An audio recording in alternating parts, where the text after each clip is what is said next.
नमस्कार, मैं स्वप्निल और आप the news launcher Uttar Pradesh Uttarakhand देख रहे हैं। 10,000 से ज्यादा बड़ी संख्या में छात्र उत्तर प्रदेश लोक सेवा आयोग के सामने डटे हुए हैं। पुलिस की लाठियां खा रहे हैं, लेकिन टस से मस नहीं हो रहे। योगी सरकार उनकी अपील सुनेगी या नहीं सुनेगी, यह तो बहुत बात की बात है।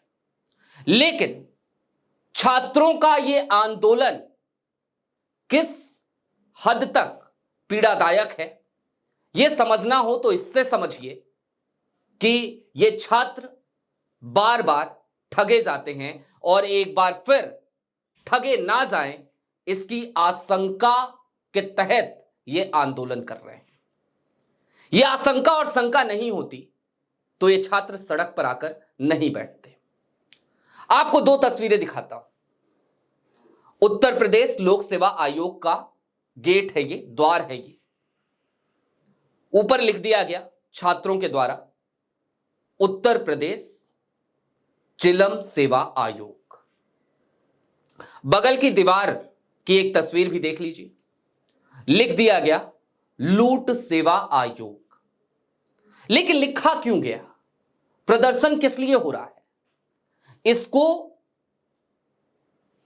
जरा सा विस्तार से समझ लीजिएगा। यह विवाद आजकल से शुरू नहीं होता है। इस विवाद की शुरुआत दरअसल होती है 1 जनवरी 2024 से। 1 जनवरी 2024 को यूपीपीएससी ने अपर सब कोऑर्डिनेट सर्विसेज यानी कि पीसीएस प्रीलिम्स एग्जाम का नोटिफिकेशन जारी किया था और उस नोटिफिकेशन के हिसाब से 17 मार्च 2024 को परीक्षा हो जानी थी। यह परीक्षा स्थगित कर दी गई। फिर 3 जून 2024 इसी परीक्षा का नोटिफिकेशन जारी करते हुए यह कहा गया कि 27 अक्टूबर को यह परीक्षा होगी। लेकिन अब एक बार फिर डेट बदल दी गई। 5 नवंबर को यूपीपीएससी ने एक बार फिर नोटिफिकेशन जारी कर दिया। और मामला सिर्फ पीसीएस प्री का नहीं है, पीसीएस प्रीलिम्स का नहीं है। एक और विवाद है आरओ एआरओ की परीक्षा का। 11 फरवरी को उत्तर प्रदेश में समीक्षा अधिकारी और सहायक समीक्षा अधिकारी की परीक्षा हुई थी, आरओ एआरओ की परीक्षा हुई थी। बहुत सारे अभ्यर्थी इसमें शामिल हुए, लेकिन परीक्षा के दौरान ही यह खबर आ गई कि ये जो परीक्षा हो रही है इसका पेपर लीक हो गया है। पेपर लीक, समझ रहे हैं आप?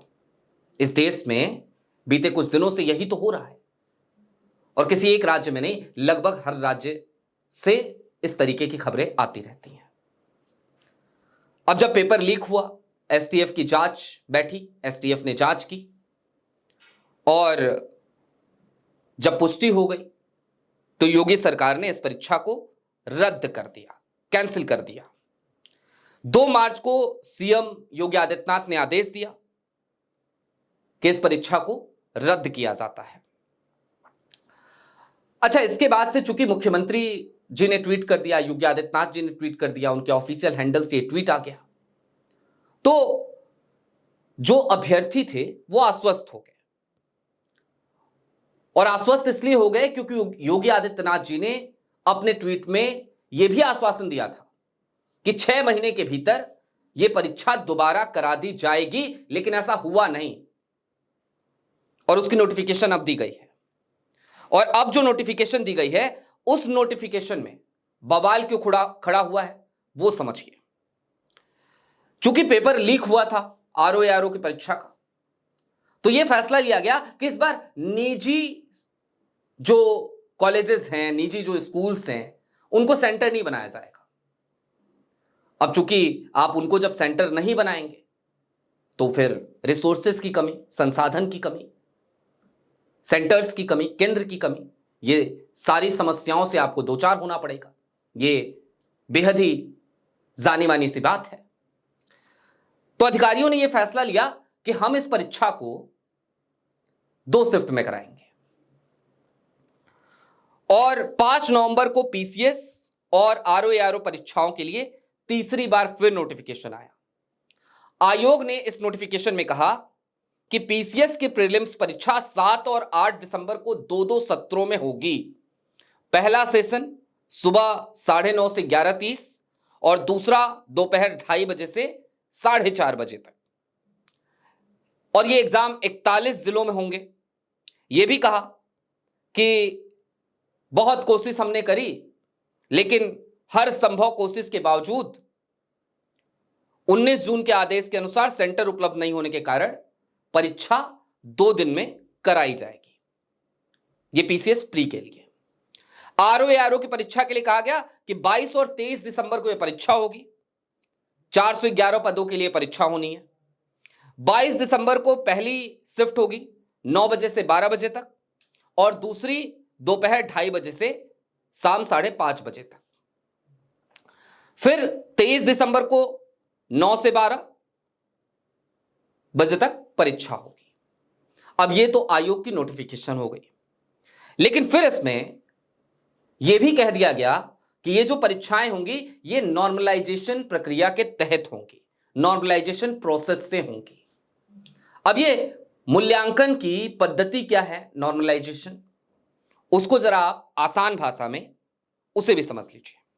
अब आप ये समझिए कि नॉर्मलाइजेशन की प्रोसेस आखिर होती क्या है, जिसको लेकर यह सारा विवाद मचा हुआ है, यह छात्रों का प्रदर्शन हो रहा है। इस फॉर्मूले के अनुसार किसी उम्मीदवार का प्रतिशत स्कोर जानने के लिए उसके प्राप्त अंकों के बराबर जितने नंबर उसने पाए या उससे कम जो छात्र, जो अभ्यर्थी अंक पाते हैं, उन सभी उम्मीदवारों की संख्या को उस शिफ्ट में उपस्थित कुल उम्मीदवारों की संख्या से विभाजित किया जाएगा और फिर इसे 100 से गुणा कर दिया जाएगा। अगर आपकी समझ में नहीं आ रहा हो तो कैलकुलेट करके आपको समझाते हैं।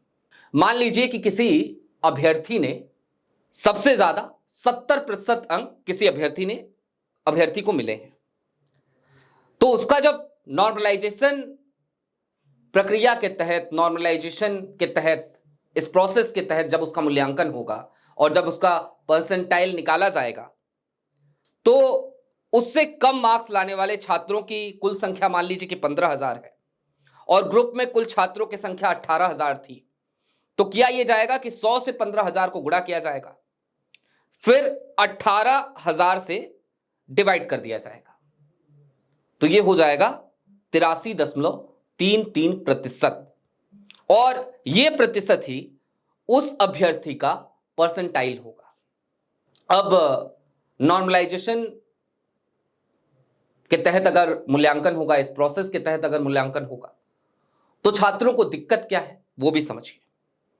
2 शिफ्ट में परीक्षा होनी है, यानी कि दोनों का पेपर अलग अलग होगा, और जब दोनों का पेपर अलग अलग होगा तो यह भी हो सकता है कि एक शिफ्ट का पेपर थोड़ा आसान हो और दूसरे शिफ्ट का पेपर थोड़ा सा मुश्किल हो।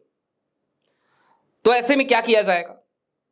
शिफ्ट ए में मान लीजिए कि औसतन उम्मीदवारों ने 150 में से 120 अंक प्राप्त कर लिए और शिफ्ट बी में उम्मीदवारों ने 150 में से 100 अंक प्राप्त किए। तो यहां नॉर्मलाइजेशन का उपयोग करके शिफ्ट बी के उम्मीदवारों के अंक को बढ़ा दिया जाएगा ताकि दोनों शिफ्टों के अंकों को एक समान पैमाने पर लाया जा सके। नॉर्मलाइजेशन के बाद सभी उम्मीदवारों के अंक एक नए पैमाने पर तब्दील हो जाते हैं। अब शिफ्ट ए और शिफ्ट बी के उम्मीदवारों के अंकों की तुलना एक ही पैमाने पर की जा सकती है। तो यह है नॉर्मलाइजेशन प्रोसेस। थोड़ा सा क्लिष्ट है, थोड़ा सा मुश्किल है समझना, लेकिन इसे समझना भी जरूरी था। अब जो छात्र हैं वो क्या कह रहे हैं वो भी आपको जान लेना चाहिए। छात्र सीधे तौर पे कह रहे हैं कि अगर 2 शिफ्टों में ये परीक्षाएं होंगी तो भाई ट्रांसपेरेंसी नहीं रहेगी, हम पहले से ठगे गए हैं। पेपर लीक हुआ पहले आरओ का, पीसीएस प्रीलिम्स का पहले भी नोटिफिकेशन आया, तब भी परीक्षा नहीं हुई। तो छात्रों के अंदर एक तो पहले से वो प्रताड़ित हैं, दूसरा अब वो कोई भी और जोखिम उठाना नहीं चाहते क्योंकि ये उनके भविष्य का सवाल है। अब इस मसले पर तमाम लोग तमाम तरीके की प्रतिक्रियाएं दे रहे हैं। अखिलेश यादव ने भी ट्वीट किया, कई सोशल एक्टिविस्ट ने भी ट्वीट किया, नेहा राठौर ने भी ट्वीट किया, और सब अपनी अपनी बात कह रहे हैं। लेकिन चलते चलते यह समझिए कि भविष्य उन छात्रों का दांव पर है। और आज की तारीख में जिन छात्रों का सपना था कि वो किसी अच्छी सरकारी नौकरी में जाएंगे, देश की सेवा करेंगे, प्रदेश की सेवा करेंगे, उत्तर प्रदेश की पुलिस की लाठियां उनकी सेवा कर रही हैं। पूरी रात सड़क पर उन्हें बैठना पड़ा, पूरा दिन उन्हें सड़क पर बैठना पड़ा, और उत्तर प्रदेश लोक सेवा आयोग सीधे तौर पर यह कह रहा है कि हम डेट शीट में कोई परिवर्तन नहीं करेंगे। देखना होगा कि आगे होता क्या है। लेकिन हां, ये जो छात्र हैं ना, ये देश की, प्रदेश की, सूबे की नींव है। अभी के लिए दीजिए इजाजत।